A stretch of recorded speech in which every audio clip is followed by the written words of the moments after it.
innahu min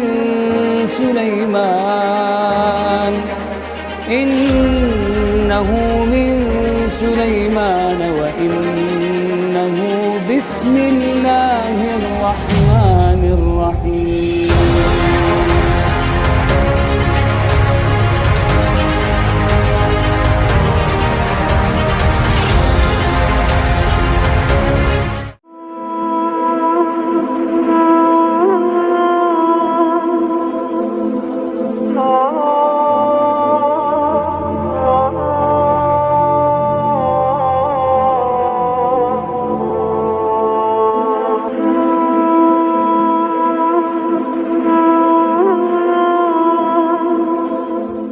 Karamah itu artinya keajaiban dunia. Keajaiban dunia itu ada 3. Pertama, mukjizat, dan itu hanya dimiliki para nabi dan rasul. Yang kedua, karamah, dan itu dimiliki para wali-wali Allah dari kalangan para ulama dan orang-orang saleh. Dan yang ketiga, sihir, dan inilah yang dimiliki oleh dukun-dukun, bomo dan yang sejenisnya. Lah Imam Nawawi mengakui banyaknya karamah yang ada pada Syekh Abdul Qadir Jailani. Bahkan ini pun dikatakan oleh Iz bin Abdis Salam, innahu lam tatawa tara karamatu ahadin minal masyayikh illa Syekh Abdul Qadir Jailani, fa inna karamatihi nukilat bitawatur. Tidak ada satupun berita yang masyhur dari para ulama dari karamah-karamah para masyayikh yang lebih masyhur, yang banyak diceritakan manusia melebihi karamahnya Syekh Abdul Qadir Jailani. Itu pengakuan ulama besar Al-Izz bin Abdis Salam itu. Bahkan Imam Zahabi memuji luar biasa. Ingat, kalau sudah Imam Zahabi yang bicara, berarti orang ini bukan kaleng-kaleng. Orang ini orang betul, ya.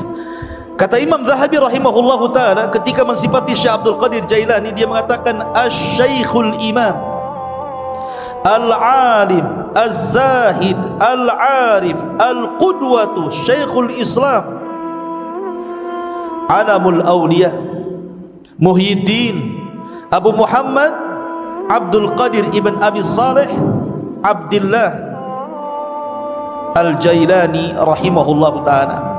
Kata Imam Zahabi, Abdul Qadir Jailani adalah seorang syekh, seorang imam, seorang alim, orangnya paling zuhud, paling cerdas, dan layak diikuti kehidupannya.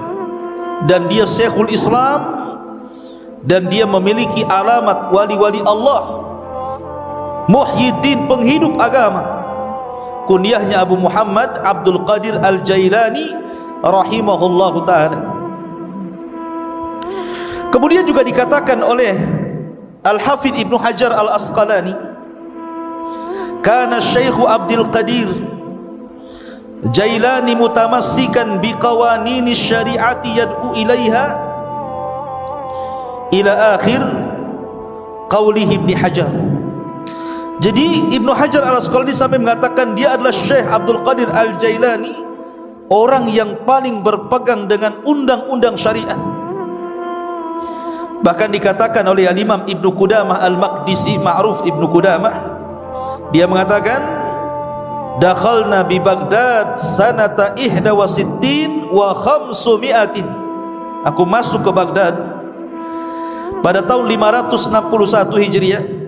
Fa idza Syekh Abdul Qadir Jailani biha intahat ilaiha biha ilman wa amalan wa halan wastiftaan. Ternyata semua ilmu orang-orang Baghdad, amalan orang-orang Baghdad, fatwa orang-orang Baghdad kembali kepada Syekh Abdul Qadir Jailani. Lihat pujian yang luar biasa. Bahkan Ibnu Katsir juga memuji beliau dan mengatakan kana fihi tazahhada katsir. Beliau adalah orang yang memiliki sifat zuhud yang banyak. dan banyak lagi tidak perlu saya bacakan pujian-pujiannya, nanti habis waktunya hanya untuk memuji beliau saja. Taib, kita masuk dalam beberapa kisah yang menakjubkan dari Al-Imam Abdul Qadir Al-Jailani rahimahullahu ta'ala. Syekh Abdul Qadir Jailani adalah orang yang sangat produktif, banyak karyanya. Di antaranya dia mengarang kitab Ighatsatul Arifin wa Ghayatu Minal Wasilin, kemudian Adabus Suluk, kemudian Tuhfatul Muttaqin wa Sabilul Arifin, kemudian juga yang paling dikenal kitabnya adalah Gunyah li Talibi Tariqil Haq, kemudian juga yang paling dikenal kitabnya adalah Futuhul Ghaibi, kemudian juga Fathur Rabbani, Fathur Rabbani ma'ruf, kemudian juga kitabnya At-Tariqu Ilallah, dan banyak lagi kitab-kitab beliau. Artinya beliau memang produktif, banyak karyanya, luar biasa. Lah sebagaimana para ulama yang lainnya, ikhwatu fiddin muliakan Allah Azza wa Jalla, Syekh Abdul Qadir Jailani ini meninggal, ayahnya ketika baru meninggal, baru belahir beberapa bulan setelahnya ayahnya meninggal. Artinya Syekh Abdul Qadir Jailani ini yatim, dan yang mencetak dia menjadi ulama besar itu rupanya ibunya. Sering saya ulang-ulang, banyak para ulama dunia yang mencetak ulama siapa? Ibu-ibunya. Imam Syafi'i dicetak ibunya, Imam Ahmad yang cetak ibunya, termasuk juga Syekh Abdul Qadir Jailani yang mencetak menjadi ulama besar adalah ibunya, karena dia terlahir yatim. Ibunya adalah wanita yang sangat salihah, dan nasabnya saya katakan tadi sampai kepada Husain ibn Ali, artinya dia seorang Husainiyah, wanita dari ahli bait, keturunan Husain ibn Ali ibn Abi Talib radhiyallahu anhu. Lah Syekh Abdul Qadir Jailani ini lahir di Jailan. Jailan ini kalau sekarang mungkin ada satu daerah di Iran. Di Iran ada tempat namanya Jailan. Maka Syekh Abdul Qadir Jailani dinisbahkan kepada daerah kelahirannya Jailan. Maka disebut Abdul Qadir Jailani karena dia orang Jailan, dan Jailan itu satu kota kecil yang ada di Iran ketika itu. Dan itu bukan kota para ulama. Jailan itu bukan kota para ulama, sehingga Syekh Abdul Qadir Jailani tidak puas belajar di Jailan karena itu bukan kota para ulama. Maka sebagaimana umumnya para ulama, dia pun rihlah li talabul ilmi, berangkatlah dia dari Jailan menuju Baghdad. Dan Baghdad kala itu adalah kota para ulama, terlahir ulama-ulama dunia, ma'ruf Baghdad itu ya. Tetapi sayang ketika diserang oleh Tatar, tentara Mongolia, maka tentara Tatar banyak membakar kitab-kitab para ulama sehingga banyak yang hilang sampai hari ini. Keganasan Mongolia ketika menyerang Tatar di zaman Syekhul Islam Ibnu Taimiyah rahimahullahu ta'ala. Walaupun ketika Abdul Qadir Jailani hidup di zaman Khalifah Abbasiyah, dan ketika itu memang kondisinya sangat memprihatinkan karena banyak terjadi huru peperangan, di mana orang-orang Antokiyah, orang-orang Salibi itu, orang-orang Nasrani menyerang kaum muslimin, dan ribuan kaum muslimin banyak meninggal dunia. Memang banyak kekacauan di zaman itu. Tetapi walaupun demikian, Baghdad itu masih negara atau kota yang sangat dicintai para thalabatul ilmi karena masih banyak ulama yang hidup di situ. Salah satunya adalah tujuan safarnya Syekh Abdul Qadir Al-Jailani rahimahullahu ta'ala ketika usianya 18 tahun. Kemudian dia safar dari Jailan menuju Baghdad, dan dia belajar di rantau selama 33 tahun baru pulang ya. Anda bisa bayangkan, besar-besar di jalan tuh, tua-tua di jalan ya. 33 tahun. Coba bayangkan, ini pondok Jabal Uhud nih, tiap minggu dijenguk, kadang-kadang minta pulang Ini Syekh Abdul Qadir Jailani 33 tahun dia enggak dijenguk sama ibunya. Betul-betul setelah dia menguasai seluruh funun ilmu, baru dia pulang menjadi Syekh Baghdad, diakui keilmuannya. Makanya salah satu syarat talabul ilmi kata Imam Syafi'i, tuluz zaman, lamanya waktu. Karena ilmu itu bukan ta'ammul tapi ta'allum. Bukan ta'ammul, bukan dipikirkan tiba-tiba dapat ilmu yang disebut dengan laduni, bukan, tapi dengan cara belajar. Salah satunya diperlukan tuluz zaman, panjangnya waktu. Maka Syekh Abdul Qadir Jailani belajar 33 tahun, menguasai akidah, fikih, usul, mustalah, hadis, macam-macam dikuasai. Makanya kemudian tadi disebutkan oleh Imam Zahabi bahwa dia adalah Syekhul Islam, karena dia bidang semua ilmu syariat. Ma'asyiral muslimin, ada cerita yang menarik. Di sini mulai ceritanya nih. Ketika Syekh Abdul Qadir Jailani hendak berangkat safar dari Jailan menuju Baghdad, ibunya memberikan bekal 40 dirham. Besar 40 dirham, ikhwan. Arba'ina dirhaman itu besar, karena 1 dirham itu 4 gram emas lebih ya, 1 dirham itu. Kalau 1 gramnya itu anggaplah 1 juta, berarti 1 dirham itu 4 juta kali 40, kan begitu ya, kan besar, lumayan kan. Ibunya memesankan kepada Syekh Abdul Qadir Jailani, la taqdzib ala ahad, la taqdzib ala ahad, jangan kau berdusta kepada siapapun, jadi anak yang jujur. Dipegang itu wasiat ibunya itu. Berangkat dia dari Jailan menuju Baghdad. Allah takdirkan ketika dia bersama rombongan dengan orang-orang lain yang menuju Baghdad, entah bersama para pedagang, para pokoknya rombongan gitu ya, bersama yang lainnya, Allah takdirkan di tengah jalan dirampok. Datang para perampok ini, perompak padang pasir ini. Ya, bukan bajak laut, bajak padang pasir. Ya, karena di padang pasir kan itu.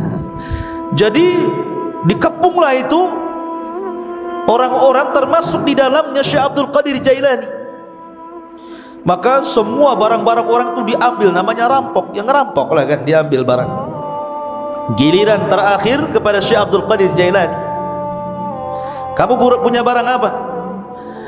Kata Syekh Abdul Qadir Jailani, indi arba'ina dinar. Ngaku pula nih, saya punya 40 dinar. Dicari, nggak ketemu.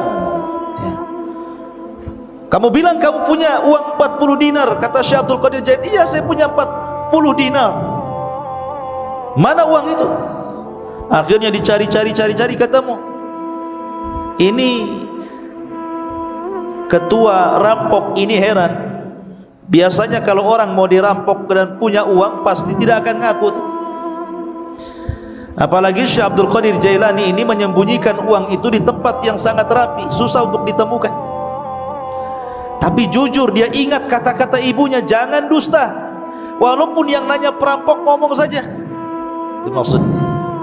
Jadi rampok ini mengatakan kepada Syekh Abdul Qadir Jailani, kenapa kamu mengaku kamu punya uang arba'ina dinar, 40 dinar itu?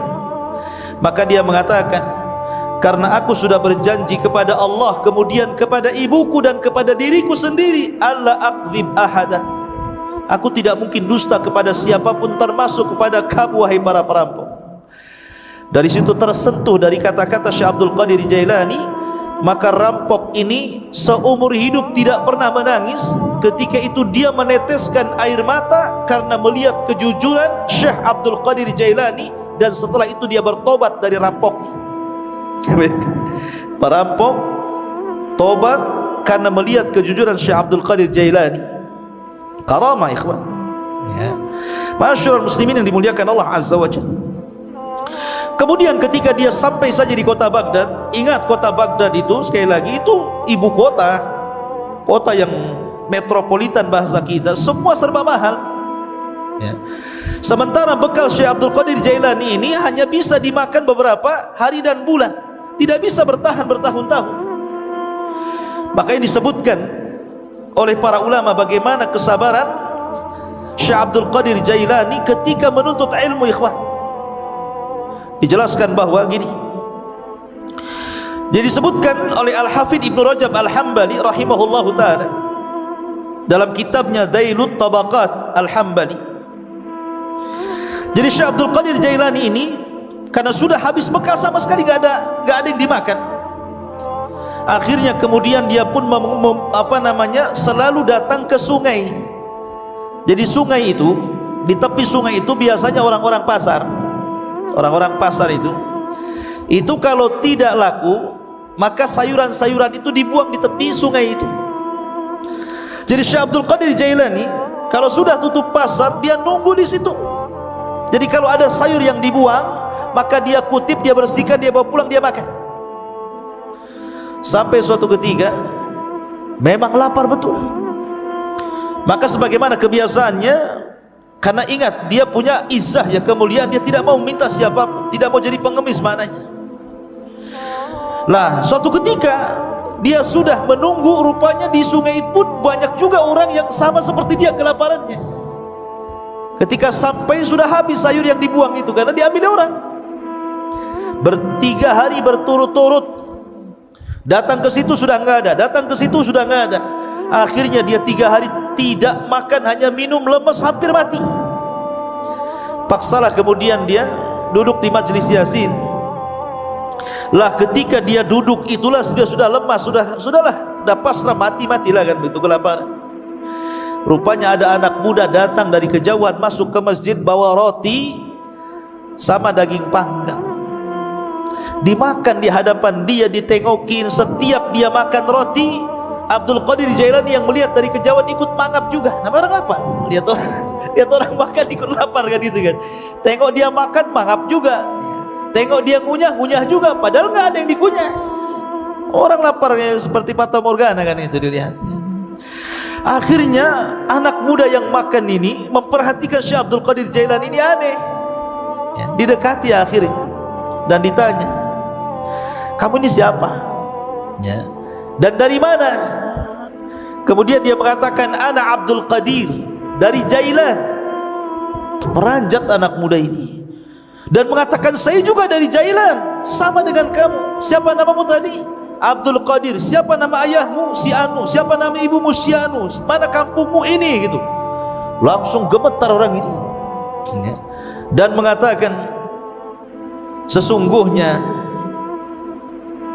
ibumu itu menitipkan uang kepadaku untuk dihantar kepadamu dan beberapa roti. Aku sudah putus asa mencarimu, sampai roti yang dititipkan ibumu ku makan juga, tapi aku takut mengambil uangmu, sehingga terpaksa aku makan bangkai karena darurah. Rupanya Allah takdirkan saya ketemu di masjid ini dengan kamu, wahai Abdul Qadir. Ini uang yang dititipkan ibumu kepadaku, ambillah. Tolong ikhlaskan roti yang dititipkan ibumu yang sudah kumakan. Ya. Lihat bagaimana kondisi Syekh Abdul Qadir Jailani. Ini thalabul ilmi namanya ya, kelaparan gitu. Mana ada di Jabal Uhud kelaparan, yang ada dibuang-buang. Tak habis lauknya masih banyak kan itu. Ya, kenapa? Udah makan nambah lagi di warung. Thalabul ilmi sekarang dipenuhi makanan, bukan dipenuhi ilmu. Di lemarinya bukan kitab, Indomie. Ma'asyiral muslimin yang dimuliakan Allah Azza wa Jalla. Jadi begitulah Syekh Abdul Qadir Jailani rahimahullahu taala kesabaran dalam menuntut ilmu. Ada kisah yang menarik juga ya kawan. Disebutkan tentang perdebatan Syekh Abdul Qadir Jailani dengan syaitan, dengan iblis. Debat dengan syaitan ya. Dan itu disebutkan oleh Syekhul Islam Ibnu Taimiyah rahimahullahu taala dan dikatakan oleh Asy-Syaikh Shalih Al-Fauzan hafizahullahu taala, ini menunjukkan bagaimana kecerdasan fikihnya Abdul Qadir Jailani. Sampai Syekh Shalih Al-Fauzan hafizahullahu taala mengatakan, ini menunjukkan kecerdasan fikihnya Syekh Abdul Qadir Jailani ketika berbantah dengan syaitan. Bagaimana kisahnya? Dijelaskan suatu ketika beliau mengatakan, saya sedang safar dan ketika itu cuaca sangat panas sekali, ala harri fi ba'dil asfar, panas sekali. Tiba-tiba ketika panas terik gitu kan, karena matahari memancar luar biasa, tiba-tiba ada awan. Awan itu menaungi kepalaku, menghalangi antara terik matahari dengan kepalaku. Dari situlah tiba-tiba dari awan hitam yang menaungi diriku, kata Syekh Abdul Qadir Jailani, nada munadin, tiba-tiba ada yang menyeru dari langit sana, ada yang menyeru dan mengatakan, ya Abdul Qadir, ana rabbuk. Wahai Abdul Qadir Jailani, saya adalah Rabbmu. Maka Syekh Abdul Qadir Jailani rafa'a ra'sah, melihat ke langit dan mengatakan, antallah la ilaha illahu, apakah engkau adalah Allah yang tidak ada sembahan berhak disembah kecuali Dia? Maka kemudian suara itu ada lagi di langit dan mengatakan, ana rabbuk, saya Tuhanmu, ana rabbuk, saya Tuhanmu. Syekh Abdul Qadir Jailani mendengarkan sampai akhirnya. Setelah dia mengatakan ana rabbuk wa qad ahlaltu laka ma haramtu alaika ya Abdul Qadir, saya Tuhan wahai Abdul Qadir, aku telah halalkan yang sebelumnya kuharamkan kepadamu. Maknanya semua manusia haram melakukan ini, kau halal. Semua manusia haram memakan khamar, kau halal. Semua haram berzinah, kau halal. Pokoknya seperti itu. Tiba-tiba Syekh Abdul Qadir Jailani mendengar kata-kata, aku sudah menghalalkan kepadamu yang diharamkan aku kepada selainmu. Maka dia mengatakan, kadzabta ya aduwallah, kadzabta ya aduwallah, dusta engkau wahai musuh Allah. Bal anta syaitan, engkau bukan Tuhan, kau adalah syaitan. Fatamazzaqat tilkas sahab, tiba-tiba awan hitam itu langsung berpecah, menyebar, ya. Lah dari situlah tiba-tiba kemudian muncul lagi suara dan mengatakan, ya Abdul Qadir, najauta minni bifiqhika fi dini, wahai Abdul Qadir, engkau sudah selamat, ya. Najauta minni, engkau selamat dariku dengan kecerdasan fikihmu dalam agamamu. Laqad fatantu bihadzal hilah qablaka sab'ina rajulan, sungguh sebelum itu, kata syaitan, aku sudah menguji 70 orang semisal kamu dari kalangan para ulama, kalangan zuhad, dan mereka terkena fitnahku kecuali kamu, katanya, ya. Lihat bagaimana Syekh Abdul Qadir Jailani mengatakan apa? Tidak mungkin. Kenapa? Kenapa Syekh Abdul Qadir Jailani mengatakan kadzabta, dusta kamu? Karena kata Syekh Abdul Qadir Jailani, ketika ditanya maka dia mengatakan, araftu annahu syaitan. Kenapa aku tahu dia syaitan? Karena ketika dia mengatakan aku halalkan kepadamu yang kuharamkan kepada selainmu, maka dia mengatakan, li anna ba'da Rasulillah sallallahu alaihi wasallam la tahlila wa la tahrim, tidak ada yang berhak menghalalkan dan tidak ada yang berhak mengharamkan setelah Nabi sallallahu alaihi wasallam. Bagaimana mungkin kalau kemudian dalam dunia tarekat, ya, di mana orang itu kalau sudah tingkatan makrifat sampai meyakini adanya hululiyah, manunggale gusti, gitu ya, bahwa Allah itu betul-betul menyatu dengan badan, tiba-tiba kemudian seseorang boleh tidak melaksanakan sholat, boleh meninggalkan zakat, boleh meninggalkan puasa, boleh tidak haji, karena alasannya Tuhan sudah menyatu, ana anta anta ana, bahasanya saya kamu, kamu saya, katanya. Bingung dia, mana saya, mana Tuhan, karena menyatu masalahnya, ya. Makanya terkadang makin makrifat itu bukan makin baik, makin bejat, kan begitu. Karena dia meninggalkan sholat, dia meninggalkan apapun. Ketika ditanya, kenapa anda tidak sholat? Siapa bilang saya tidak sholat? Bukankah Allah yang mengatakan, innas sholata li dzikri, sholat itu untuk mengingat diriku. Jadi kalau aku sudah ingat Allah, aku sudah sholat, katanya.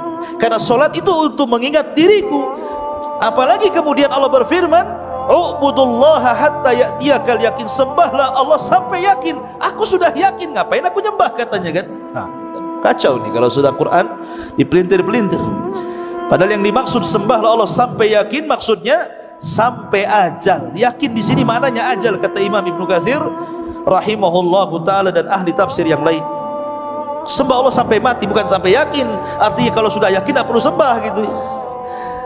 Nah, itu kebelinger tuh. Masyarul muslimin, jadi Syekh Abdul Qadir Jailani mengatakan apa? Dia mengatakan bahwa setelah Rasul tidak ada yang menghalalkan, tidak ada yang mengharamkan. Makanya dia mengatakan kepada syaitan, ya, kadzabta, dusta kamu. Enggak mungkin halal bagiku haram bagi orang lain, atau sebaliknya kan gitu. Masyarul muslimin yang dimuliakan Allah Azza wa Jalla. Dari sinilah maka Syekhul Islam Ibnu Taimiyah rahimahullahu taala beliau memuji dua perkara dari sosok Syekh Abdul Qadir Jailani. Pertama, ketika Abdul Qadir Jailani membahas tentang takdir dan membantah penyimpangan dalam Qadariyah. Yang kedua, bagaimana ketika Abdul Qadir Jailani mendebat syaitan.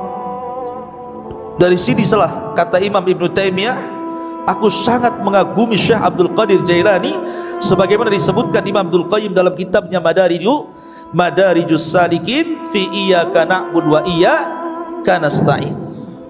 Masyarul muslimin yang dimuliakan Allah Subhanahu wa taala, Syekh Abdul Qadir Jailani walaupun dia sudah menjadi ulama besar, tapi dia dikenal keberaniannya, laumata laim, enggak peduli orang dia tidak takut kecuali kepada Allah. Syekh Abdul Qadir Jailani tidak takut siapapun, sampai kepada penguasa dia tidak takut, ya. Dan dia suatu ketika salah satu Khalifah Abbasiyah itu bernadar, nadarnya seperti ini: saya akan beribadah kepada Allah di waktu di mana manusia tidak ada yang beribadah. Gimana caranya coba? Saya akan beribadah di waktu di mana tidak ada satupun manusia yang beribadah. Kira-kira kapan tuh? Mana bisa? Ya kan? Satu dunia ini manusia pasti ada yang beribadah kan begitu ya? Enggak di sini ya di sana, enggak di sana di sana kan gitu ya. Kapan waktunya coba? Mana kita tahu sampai bernadar seperti itu, saya akan beribadah di waktu manusia tidak ada yang beribadah. Mustahil. Ya. Karena setiap detik, setiap menit itu pasti ada orang beribadah di mana-mana. Entah di sini tidak ada, di sana ada, di sana tidak ada, di sana lagi ada. Di Indonesia tidak ada, di Mekah ada, di Mekah tidak ada, di Yaman ada, kan begitu. Sulit kita ini kemudian menentukan waktu di mana manusia tidak beribadah, dia beribadah. Akhirnya para ulama di zaman itu berkumpul memberikan fatwa bahwa khalifah harus bayar kafarah, karena mustahil beribadah di waktu di mana manusia tidak beribadah. Khalifah harus bayar kafarah, kafaratul yamin, puasa 3 hari berturut-turut atau memberi makan 10 fakir miskin.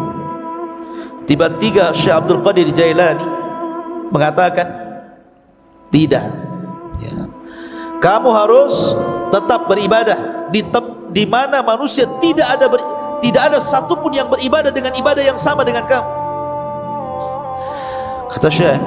Kata Khalifah bingung, kenapa Syekh Abdul Qadir Jailani memfatwakan seperti itu? Yang lain mengatakan bayar kafarah, dia pula kau harus tetap melaksanakannya. Kata Khalifah, lalu ibadah apa itu? Kalau saya sholat hari ini, di sana sudah ada orang sholat. Kalau saya puasa hari ini, di sana sudah ada orang berpuasa. Kalau saya umpamanya sedekah hari ini, di sana ada orang sedekah. Ibadah yang mana yang tidak bisa kemudian sama waktunya dengan orang lain? Katanya Syekh Abdul Qadir Jailani, kau harus berangkat ke Mekah, kau umroh. Setelah kau umroh, kamu harus menyempatkan untuk tawaf di saat manusia tidak ada yang tawaf di situ, ya. Akhirnya dia pun betul-betul umroh. Kemudian dia mendapatkan waktu di mana tidak ada satupun orang yang tawaf. Disitulah dia tawaf, ya. Kalau kemarin pas ya Ka'bah lagi kosong corona ya, nggak ada orang tawaf gitu ya. Tapi yang jelas bahwa dari peristiwa ini terkenalah nama Syekh Abdul Qadir Jailani. Dari kasus ini terkenal nama Syekh Abdul Qadir Al-Jailani rahimahullahu ta'ala. Ma'asyiral muslimin yang dimuliakan Allah subhanahu wa ta'ala, Syekh Abdul Qadir Jailani banyak perkataan-perkataan emas beliau yang kita bisa petik dari untayan-untayan kata-kata mutiara beliau. Di antaranya beliau mengatakan, tir ilal haqqi bijanahai alkitab was sunnah, terbanglah kau kejar kebenaran dengan 2 sayap Al-Quran dan Sunnah. Kemudian juga beliau mengatakan akhrijud dunya min qulubikum ila aidikum fa innaha la tadurrukum. Keluarkan dunia dari hati-hati kalian, letakkan di tangan-tangan kalian, karena kalau itu yang kalian lakukan maka dunia tidak membahayakan diri kalian. Itulah zuhud namanya, meletakkan dunia di tangan dan mengeluarkan dari hati. Sebab kalau dunia lenyap, hati tidak terganggu karena dia serahkan kepada Allah Azza wa Jalla. Itulah hakikat zuhud. Walaupun dia kaya, selama kekayaan berada di tangan, hatinya diserahkan kepada Allah. Walaupun harta harus hilang, maka hati tidak mungkin terpikirkan dengan hilangnya harta. Kemudian beliau mengatakan la tadlimu ahadan walau bisu'i dhannikum fa inna rabbakum la yujawizu dzulma zalimin. Jangan kalian menzalimi siapapun walaupun dengan suudzon, karena Rabb kalian tidak mungkin melewatkan kezaliman orang yang zalim. Orang zalim itu terbatas, ya. Tidak mungkin kalau dia menzalimi kemudian betul-betul kita ini mendapatkan kecelakaan sesuai kehendaknya. Tidak, karena kezaliman yang dia lakukan pun sudah dicatat di Lauhil Mahfuz. Bahkan dalam khutbahnya beliau mengatakan, ayyuhan nas, wahai manusia, ya ibna Adam, wahai anak Adam, isma syi'ta fid dunya fa innal mauta sayatik. Hiduplah kamu di dunia sesukamu, karena kematian akan mendatangi kamu. Wa ahbib dunya mastata' fa innaka satufariqaha. Cintai dunia sekehendakmu, karena dunia pasti akan meninggalkan kamu. Wa'mal ma mastata'ta fa innallaha bi amalika sayuzik. Beramalah semampu kamu, karena sungguhnya Allah dengan amalanmu akan membalas seluruh amalan. Dan banyak kisah-kisah yang menarik. Tetapi kalau kita melihat Syekh Abdul Qadir Jailani ini, ikhwan, dia seorang ulama Hambali. Ingat, seorang ulama Hambali. Memang dia itu punya kelebihan, kalau dia berceramah, memang dia seorang orator. Orang itu mudah menangis apabila mendengar kata-kata Syekh Abdul Qadir Jailani. Makanya kalau dia membuka majlis ilmu, majlis taklim itu, yang datang ngaji setiap kali menyampaikan kajian 70.000 rajulin, 70.000 talabatul ilmi, 70.000 para talabatul ilmi itu numplek di masjidnya itu. Coba bayangkan, sekali kajian tuh. Kalau di musim corona ya nggak ada yang ngaji, ya kan? Walaupun tidak di musim corona, siapa kecuali tabligh akbar lah ya, bukan kajian rutin. Kalau kajian rutin berapa orang aja kan itu. Ini setiap ngaji 70.000 numplek di situ, coba bayangkan. Kan ulama luar biasa. Ya, makanya kemudian terlahir para ulama dari Syekh Abdul Qadir Jailani. Dan banyak para ulama sezaman dia mengambil akhlaknya, mengambil petuahnya, dan dia pun melahirkan ulama-ulama dunia setelahnya. Tetapi para pengikut setelahnya sampai hari ini banyak yang gulu ekstrim, melampaui batas, bahkan memuji Syekh Abdul Qadir Jailani melebihi kapasitas dia sebagai manusia. Bahkan ada yang sampai menuhankan, naudzubillah, ya, sampai menuhankan Syekh Abdul Qadir Jailani. Dia manusia, dia ulama, sama dengan ulama-ulama yang lainnya, karyanya banyak. Terkadang orang-orang yang mengkultuskan Syekh Abdul Qadir Jailani, dia sendiri tidak paham siapa Abdul Qadir Jailani, bagaimana karya-karyanya, bagaimana pengetahuannya, bagaimana pendapat-pendapat dia seputar sholat, seputar zakat, seputar puasa, muamalah. Kadang nggak paham, ya. Dia hanya terbawa cerita orang, terkadang cerita khurafat-khurafat yang ditimbulkan yang tidak ada sanad kepada beliau, akhirnya mengkultuskan dan sampai menuhankan, naudzubillah. Ingat bahwa manusia tetaplah manusia. Kita hargai dia seorang ulama besar, ulama hadis, ulama tafsir, ulama fikih, sama dengan ulama-ulama yang lainnya, ya. Dan kita mendoakan rahimahullah, semoga Allah merahmati Syekh Abdul Qadir Al-Jailani. Apalagi nasab beliau memang dua-duanya keturunan Hasan dan Husain, dari jalur bapaknya Hasan dan dari jalur ibunya adalah Husain. Dan kita tidak menafikan banyaknya karamah dari Syekh Abdul Qadir Jailani. Dan sekali lagi bahwa beliau sangat terpengaruh dengan pemahaman Al-Imam Abu Hamid Al-Ghazali. Ini kisahnya juga sangat menarik. InsyaAllah nanti kita akan kisahkan beliau. Dan beliau adalah salah satu guru juga dari Syekh Abdul Qadir Al-Jailani rahimahullahu ta'ala. Subhanallah wa bihamdika, asyhadu an la ilaha illa anta, astaghfiruka wa atubu ilaik. Allahu ta'ala. Assalamualaikum warahmatullahi